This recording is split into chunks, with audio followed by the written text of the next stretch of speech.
il est 7 h du matin. Vous allez apprendre en 25 jours les concepts de base qui vont vous permettre de passer de 0 à « je peux commencer à produire des trucs ».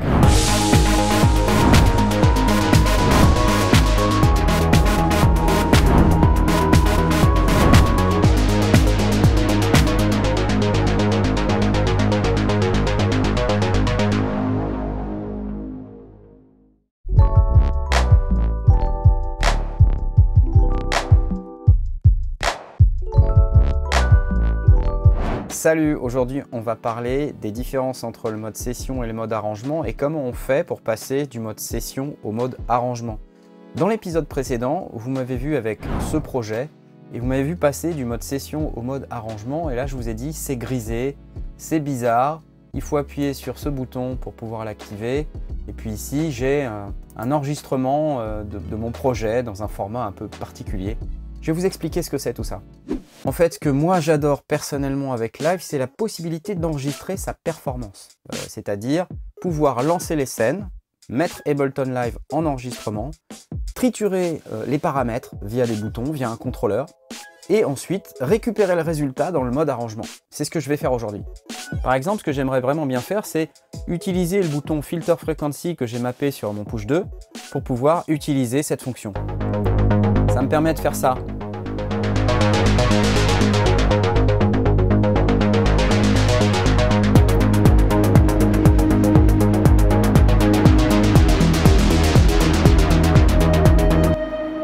Vous voyez, c'est quand même super cool. Et ça serait bien que ce soit enregistré. Pas de problème, avec Ableton Live, je peux faire ça. Il suffit que je passe en mode arrangement. Je vais me mettre quelque part dans mon projet. Et en fait, vous voyez, je l'ai déjà fait plusieurs fois. J'ai fait 3 versions de mon projet. J'ai gardé uniquement celle-ci que j'ai mise en boucle. Mais je vais vous la faire rien que pour vous. En cliquant à cet endroit de mon projet, je positionne ma tête de lecture. Et puis, tout bêtement, je vais passer en enregistrement.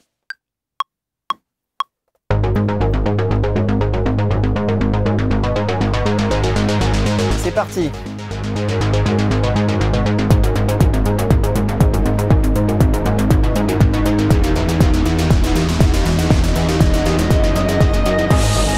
Je lance mes scènes.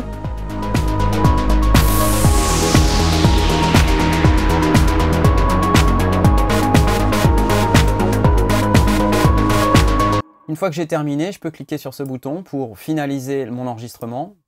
Quand je sélectionne l'instrument sur lequel j'étais en train de changer la fréquence de coupure et que je l'ouvre ici, je peux voir que j'ai des petits points rouges qui sont apparus. Ça correspond à des pistes d'automatisation.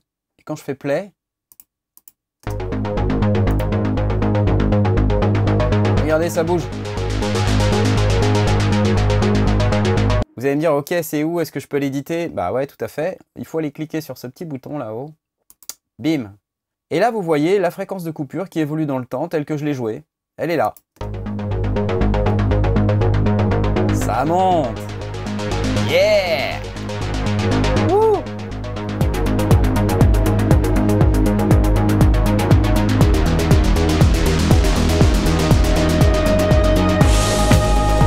Voilà, c'est un bon moyen, comme on dit, d'imprimer votre performance, de l'enregistrer une fois pour toutes sous la forme d'un arrangement. Et vous pouvez le faire plusieurs fois, c'est ce que j'ai fait moi par exemple ici.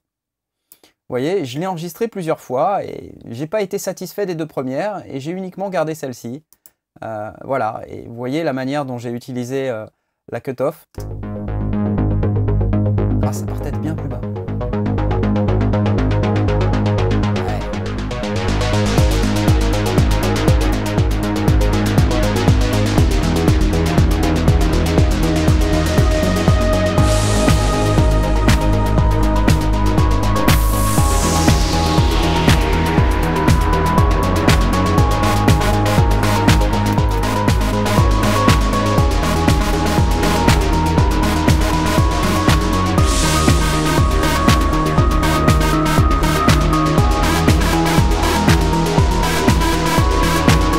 Vous n'êtes pas obligé d'avoir push 2 pour faire ce que je fais, vous pouvez avoir un launchpad, vous pouvez avoir n'importe quel type de contrôleur MIDI du moment qu'il sait lancer des scènes, bouger des paramètres.